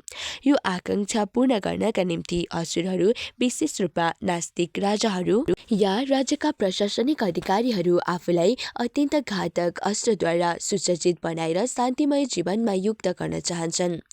आत्मा उन्नतिको अतिरिक्त उनीहरूलाई जीवनमा अर्को कुनै अभिलाषा हुँदैन। यसरी पृथ्वी माता सैन्य शक्तिमा अत्याधिक वृद्धि हुँदा आफू धेरै पीडित भएको अनुभव गर्छिन्। असुरहरूको वृद्धि हुँदा धार्मिक मानिसहरू विशेषतः भक्त या देवताहरू दुखी हुने गर्दछन्। यस्ता परिस्थितिमा भगवान यी अबाजित असुरहरूको संहार गर्न र धर्मको पुनः स्थापना गर्नका लागि अवतार लिएर आउनुहुन्छ। भगवान श्रीकृष्णको उद्देश्य नै यही थियो र उहाँले यसलाई पूरा गर्नुभयो। गावा सहित वीरम पुरुषतमस्य प्रेमावलकरुचिरश्मि बल्गु जल्पैः स्तर्ये समानमहरन् मुदुर्मानिनीनां रोमसवो मम व्यग्रग्रीविकिङ्तायः। त्यसकारण त्यस्तै कुन स्त्री होली जो भगवानको विरह सहन गर्न सक्दछिन्। प्रेमय मिठो मुस्कान, मनोहर कर्के नजर र मिठो रसिलो बोलीद्वारा उहाँले सत्यभामा जस्ता प्रियतमाहरूको गम्भीरता एवं प्रणय क्रोधलाई जित्नुहुन्थ्यो। जुन समय उहाँ मेरो पृथ्वीको सतहमा हिँड्नुहुन्थ्यो त्यस समयमा उहाँका चरणाबिन्दको धुलोमा धसिन्थे। त्यसपछि त्यहाँ उम्रने घाँसले आच्छादित हुँदा मेरो शरीरमा हर्षले रौँहरू ठाडा भए जस्तो लाग्दछ। तात्पर्य भगवान घरबाट निस्केर जाँदा उहाँका हजारौं रानीहरूका बीचमा वियोगका अनेकौं सम्भावना हुन्थे। तर जहाँसम्म पृथ्वीको सम्बन्ध छ, भगवानका चरण कमल त पृथ्वीमा नै रहन्थे, तसर्थ त्यहाँ वियोग विरहको कुनै सम्भावना थिएन। तर भगवान जुन समय पृथ्वीलाई छोडेर आफ्नो दिव्य धाम जानुभयो त्यस समय पृथ्वीको वियोग भावना अत्यन्त तीक्ष्ण भएको थियो। तयोरेवं कथयतः पृथिवी धर्मयोस्तदा परिचिन्नाम राजर्षिः प्राप्तः प्राचीं सरस्वतीं। जुन समय पृथ्वी र धर्मपुरुष यस प्रकार कुराकानी गर्नमा व्यस्त थिए त्यस समय राजर्षि परिचित पूर्वतिर बग्ने सरस्वती नदीका तटमा अकस्मात आइपुगे। यस प्रकार श्रीमद् भागवतमको पहिलो स्कन्द अन्तर्गत परिचितले कलियुगको सत्कार कसरी गरे नामक शीर्षकको 16औं अध्यायको भक्ति वेदान्त तात्पर्य समाप्त भयो।